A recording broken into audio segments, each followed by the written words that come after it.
Welcome to our channel. Today we how to verify expenses with QuickBooks Online rental spreadsheet easy tutorial step by step clearly. Open QuickBooks Online and log in to your account. Navigate to the dashboard and select the Expenses tab from the left sidebar. In the Expenses section, locate the Vendors option and click on it. Find and select the vendor related to the rental expenses you want to verify.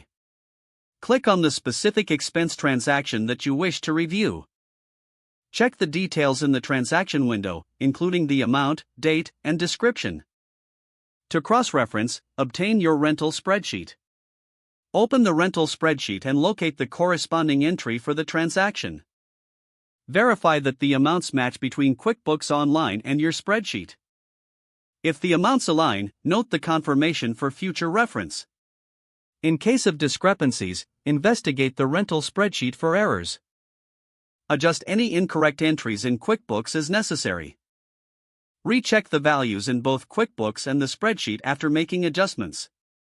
Once verified, make sure to save any changes made in QuickBooks Online.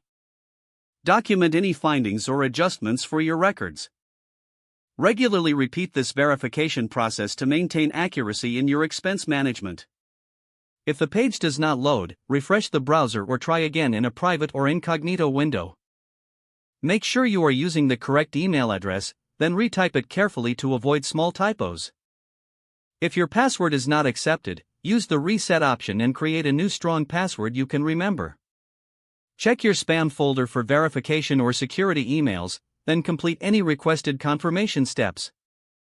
Enable two-factor authentication if available to improve account security and reduce unauthorized access risk.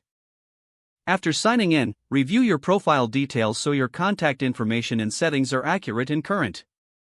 If you see an error message, note it down and try again after restarting your device and internet connection.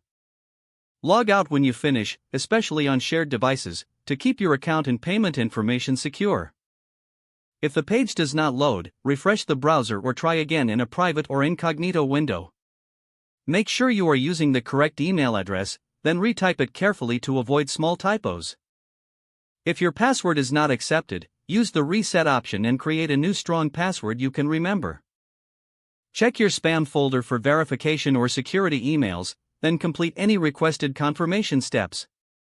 Don't forget to like this video and subscribe to our channel for more step-by-step tech guides.